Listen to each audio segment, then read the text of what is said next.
Personal Story segment tonight, we have been reporting on the decline of San Francisco, the nation's most liberal major city. As you may know, the city by the Bay is a sanctuary place defying federal immigration law. It is also a town where permissive social policies rule. The result has been a sharp uptick in crime and a homeless situation that is now out of control. San Francisco is now becoming known for homelessness. It's awful, it's dirty. Tent camps and street crime. There is a ton of drug use out in the open. Markeisha Law and her public works crews are doing some housekeeping. They pick up blood-spattered drug syringes. This box, it got over 100+ needles in it. Hose down feces and urine. How you doing in there? And this is just one homeless camp out of dozens throughout San Francisco. And joining us now from the city by the Bay, Christine Hughes, chairman of the Republican Party there. So why are the homeless flocking to San Francisco in the first place? Well, it's been going on for years, Bill. I'm a third-generation native San Franciscan, and we've always had chronic homelessness, but never to this extent. And it's really, the bottom line is, it's with the liberal permissive policies that have encouraged more homeless to not only camp out in San Francisco, but be very aggressive in terms of their behavior without any repercussions. Why do they come there, though? Do they receive money, welfare? Is it easier to be on the dole there? I mean, there must be a reason. Well, there's many what I call accommodating strategies that the city spends probably $30,000 to $60,000 per homeless person.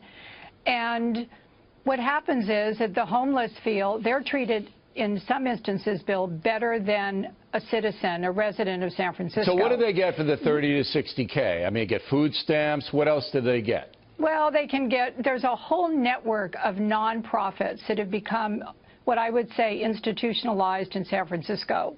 So they can go and get food, they can go and get temporary shelter, they can get medical care, they can get all these types of services and yet just go in and out. They get some services, they go back on the street. They go back in, they go back on the street. Right. It's a chronic situation and there's been no real hardcore solutions. Now, and the other interesting thing is, because it's so chronic now, the attitude of the Board of Supervisors is that they want to give the homeless the opportunity to be told that they're going to be moving. They have time before their camps are going to be moved. There's no toughness in terms of dealing with this as really a public safety issue in the city. All right. It should be dealt with like any other situation that involves crime or abuse or violence. All the reports are that not all the homeless do this, but a lot of them expose themselves and do things in public that are gross, and it's a public health issue, and tourists are assaulted by panhandlers, and the property crime is through the roof. All of that true? It is true, and I will tell you myself, 2 weeks ago, downtown at 9 a.m. in the morning in Union Square, which is the main shopping area, a homeless man dropped his pants, turned around, and proceeded to urinate and spray all over me. And what did you say to that man? There's nothing I could do. I couldn't call the police because the police will not come. They'll tell you, was anybody injured? If no one is injured, they will not respond. So there is nothing you can do. So that kind of extreme behavior is now normal for San Francisco?